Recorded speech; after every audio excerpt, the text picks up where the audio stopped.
Gang, what is good? It is Saturday, the 24th of August today, I believe, or 23rd. I'm actually not entirely sure. But 2 weeks out as of today, boys. Officially 2 weeks out. I'm currently on my way to get my blood work done for no other reason other than my own interest. Obviously, it's all good and well to get your bloods done at the end of a health phase when everything should be looking relatively normal. But I am peak stress right now, peak prep, so like drug load is high. Sorry, fucking train just rocked up. And I basically just want to see where I'm sitting at in my like worst possible scenario, which with how I'm feeling right now, I think we're pretty fucking A1. For a little bit of an update, I haven't spoke to you since like 4 weeks out. Basically, just been sitting at like a bit of a maintenance for the last 2 weeks, rinsing off the last little bit of fat in like a push-pull fashion. My food's been like sitting at like fucking 3.6, 3.7k calories on average, with high days and low days mixed in. Sort of like pull down to a new low weight, go back up, fill up, pull down to a new low weight, go back up, fill up. And as of the last couple of days, we've just started implementing some stress/fatigue dropping tactics, which has had me feeling really good. But train is here, I'm about to get on, go get my bloods done, and I will chat to you probably when we're out for breakfast. We are at the blood work. Sorry, cab. I had a booking for Liam. Is it okay if I film for YouTube? Yeah, but not much. Not your face? Yeah, it's fine, it's fine.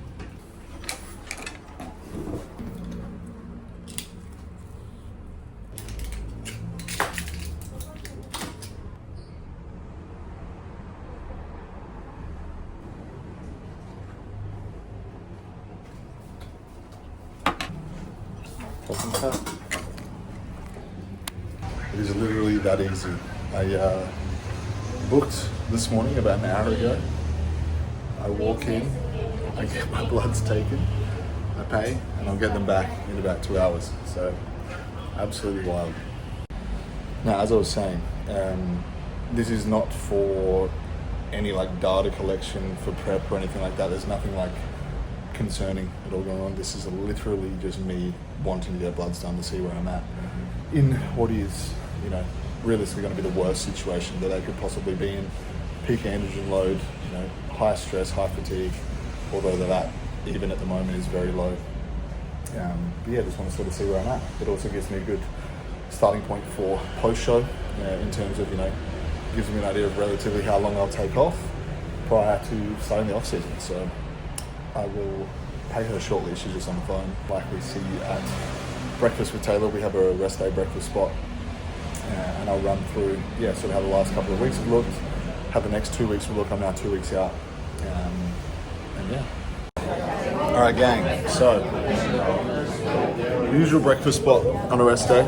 I have Taylor's on a high day, so he's eating a whole bunch of fucking carbs. He's got 900 carbs getting over 3 days. I have the usual food here. I usually have chicken instead of tuna, but I saw tuna at the shop, so I was like, fuck it, I'm gonna get it. But we have cantaloupe, apple, fig, tuna, salmon, jalapeno, eggs, and we'll basically tuck into this before we head over to MBK, do a bit of shopping. Boys, we are back. It is currently Wednesday, the 27th of August. The last time I spoke to you was Saturday, the 23rd.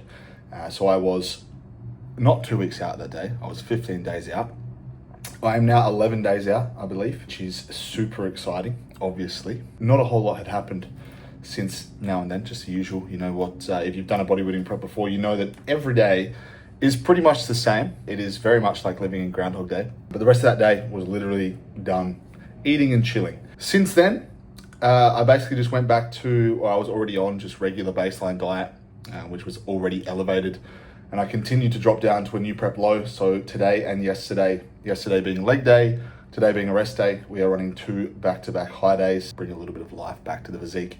I'll give you a quick look at how I'm looking, which is pretty gnarly at the moment. This was the day before the all-time low weigh-in of prep. So yeah, getting pretty lean now. I'm at that point now where even though food has escalated, like baseline food, as you sort of sit at these lower body fat levels, obviously, even with elevated food, I would assume I'm still in a slight deficit of some description, obviously, because my body weight was dropping. But even without body weight dropping, provided all fatigue is managed and you are in a good spot in regards to fatigue and everything that goes along with that, you perpetuate like a better look at that same body weight, at the same body weights. Hence why, best case scenario, sort of reversing into a show and bringing food up and dropping off fatigue and dropping down output and basically getting yourself out of a deficit is usually the best course of action, providing the timeline allows. But that's basically where we're at the moment.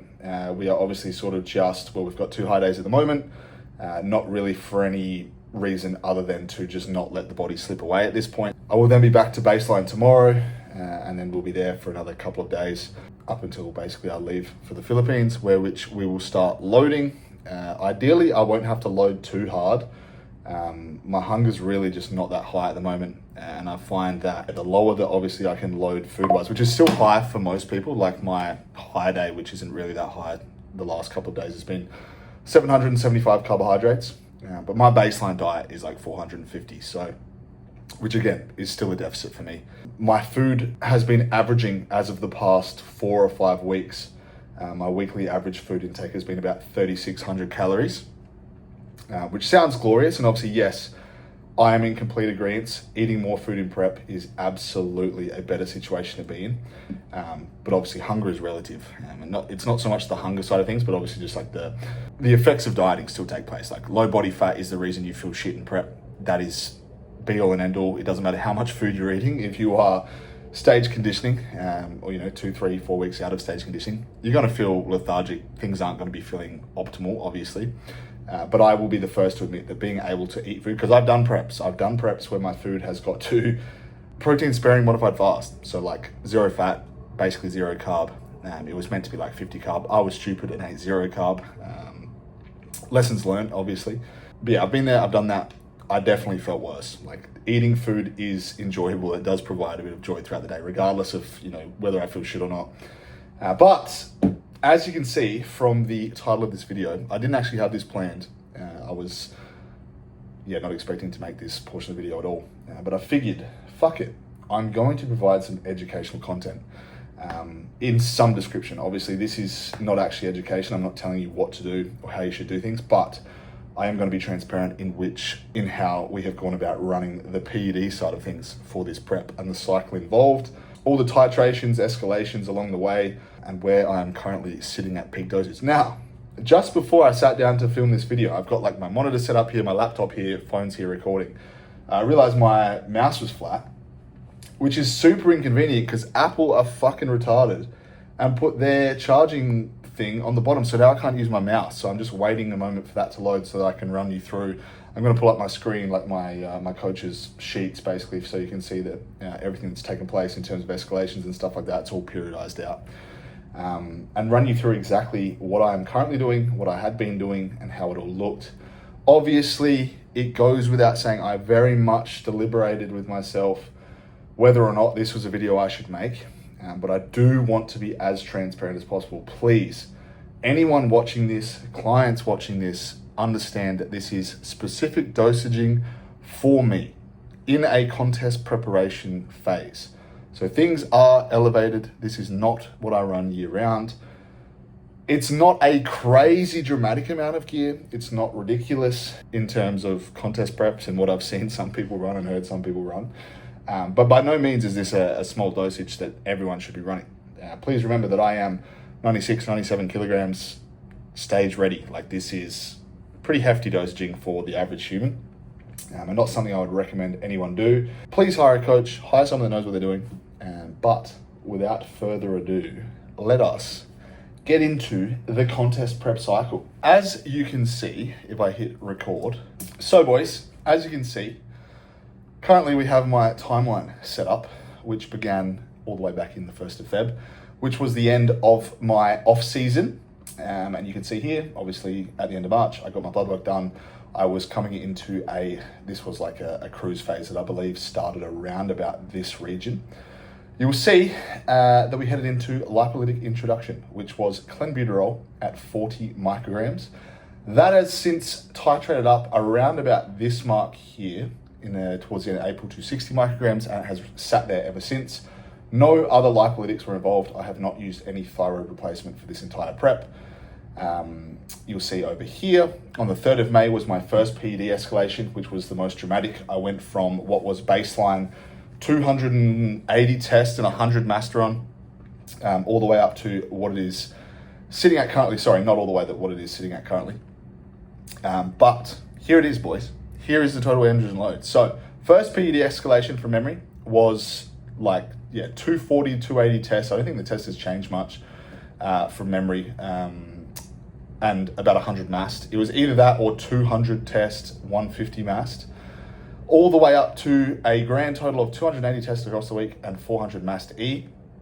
You will see we go back to periodization, PED escalation on the 10th of May. So that is when things escalated up to a reasonable baseline, which was, as I said, 280 tests, I think about 300 mast. And it sat there up until this point here at the end of May, which was another PED escalation. And that was the introduction of primobolan. Whoopsie daisies, wrong one. So Primo went in initially at about 160, and then the following week, or the week after that, it went up to 280, and the mast went from 300 to 400. Now, Tren initially went in at 40 micrograms at around about the 10, 11 week out mark, and that has been ever since. It got escalated 2 weeks in to 60 micrograms and has sat there ever since. And then the Anavar went in at 6 weeks out at 30 milligrams per day, and has since stayed the exact same. There has been no change to the Anavar. The Clen has stayed at 60 basically the entirety of the time. And that is it. So 980 milligrams of injectables weekly. Sorry, is that injectables or is that, let me pull up the calculator real quick. 980 per week injectables plus 60 times 7. So obviously this will bump it up quite a bit to 1400 milligrams across the week, including the orals, which have only been in for the past 4 weeks. So not a small dose by any means, and definitely not a exceedingly high one. Less than a gram of injectables, and the Anavar in at 210 per week is obviously no shy amount, but it's also nothing fucking spectacular. Now, my personal thoughts on this works very well for me, and hence why I say me, because some people will not respond the same way that I have to this. And more than likely, if you're watching this, you probably don't have access to the MAST and the Primo that I do in Southeast Asia. Unfortunately, in the West, there's obviously a little bit of a shortage. The trend at 60, a lot of people are probably looking at like, fuck, that's very low, which it isn't really. 60 to 80. Last prep, I ran it up to 80, and I didn't have any issues either. There's really just no need to go any higher. My training performance is fine. My sleep is fine. Everything that we had training for, which was realistically retention of performance, same thing with Anavar, has all held well. I personally, if I was to do it again with how Taylor has managed fatigue, volume, and all things in accordance with training and my performance, I don't think I probably need the trend in there. However, I do think for me personally, it does provide a little bit of a fuller look. And for someone who is taller, it definitely helps. It definitely helps. Whether it's placebo or not, I don't know. But peace of mind in prep is something that you should take very seriously. And it gives me the peace of mind that I'm going to have a full look, and I like that. Primo and Mast are just my androgens of choice, basically. There's no real reason they're in there. I know there's like a lot of talk like, oh, the drying effect of Primo, the drying effect of Mast. If you're lean enough, you don't have to worry about that shit. I just like how they don't make me feel any certain way. I don't feel shit on them. Same thing with Tren. Tren doesn't make me feel any way. I'm not an angry person. Including with training, I definitely notice a little bit of I could lose my shit if I wanted to, but anyone who knows me knows that I'm a very calm person. Says anyone who did Tren ever. But literally, I don't notice anything temper-wise. Like I do not lose my mind on Tren, thankfully. However, the dismay of my head of hair, the Mast and Primo is my preferred choice. And the test, obviously just the test base, I do have, I've had gyno in the past, and my sensitivity to estrogen or conversion to estrogen is quite high. So we keep that relatively low. That's the PEDs, boys. It's definitely no small dose, but it is definitely not the craziest. Without the orals in there, it would be a pretty mild competition prep for someone at my size, my body weight. You can also see the training days, high days and non-training days in here. I only got below 3,000 calories for 1 week. And then everything else you can see that like high days we didn't implement until fat loss was relatively close to being done. And then I was, realistically, I've got no complaints to make. Cardio got as high as 15 minutes for 1 week. Steps have sat at 12K for the entirety. It's been a very well-managed prep. Now you can see the timeline as well. So I'm about 2 weeks out from the Filipino. It says regional, Taylor got that wrong. That is a pro qualifier. And then 6 weeks out or 5.5 weeks out from the Korea Pro qualifier. There is also a couple of shows in between here that I may potentially do. But I'm having visa issues at the moment. So my issue is getting in and out of the country, which unfortunately means I cannot do the Australian shows that I initially planned on doing. But now that I'm here, it's like, it works out pretty well because the SA show would have been a week after or 6 days after the Filipino show or the Philippine show. And then nationals would have been like somewhere in between here, the 20th or the 27th of September. So it would have just been a fuck around trying to work it all around. So it's worked out okay. But yeah, goes without saying, boys, this is, I suppose it is semi-education, but it's not. Do not take this and go, yeah, fuck yeah, I'm going to run fucking 980 milligrams of gear with Tran and Primo and Mast. Because the thing people do not understand, well, maybe people do, obviously the knowledge around PEDs is getting much better, but PEDs are very inter-individual. You could do this exact same dose of what I'm doing or any of the doses I listed and have some terrible side effects. You could have, like, for me, for example, in the past, I have run some of the exact doses of Test, Primo, and Mast to the fucking exact, and I got gyno. I had to get gyno cut out. So it's like, it is very inter-individual. Please do not take this as gospel. I am simply just doing it for transparency reasons. And obviously it's interesting for you guys to see what goes into this. Obviously it does risk my health to some extent. I do things as least unhealthy as possible. But that's the play, boys. I don't know how much else is going to be in this video, if anything at all. The plan is basically for me is to start to, my day-to-day routine pretty much warrants me 13 to 14,000 steps anyway. So I'm going to have to alter that and bring that down, obviously, to take a little bit of inflammation and pressure off the legs in the coming days/week. And then once I get to the Philippines on Wednesday next week, it'll basically be time to rest, recover, and digest, and bring the best physique I can to the first show of the season, which I'm super excited about. Last time I competed, which was my first time doing NPC or an unnatural federation, I was very nervous. Obviously, I was going up against the big boys. I didn't really know how I'd look. I wasn't sure what to expect.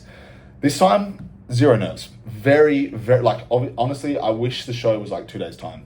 I'd be quite happy how I am to not do a peak, walk on stage, get a pump, and be stoked. I'm just so excited to, portray the changes and the work that I put in over the past 2 years into elevating my physique. Obviously in the off season, it's very hard to picture exactly how that's going to look and how the improvement's going to look.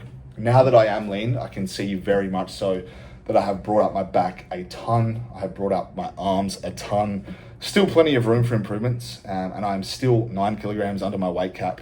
Yesterday morning, I was over 10 kilograms under my weight cap, but there is like remarkable improvements. I'm more conditioned, I'm much bigger, the physique is a lot better, the prep has been handled a lot better, the physique has way more life to it because of that, and I'm just so fucking keen to get on stage and do the dance, honestly. I'm already in the process of planning out my programming for the off season. Obviously, as you get to the end of the prep, you're just excited to grow again, which I am.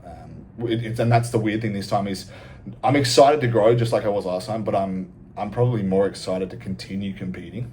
But I am obviously very much looking forward to programming out my stuff and working towards some weak points again, which is still going to be my back.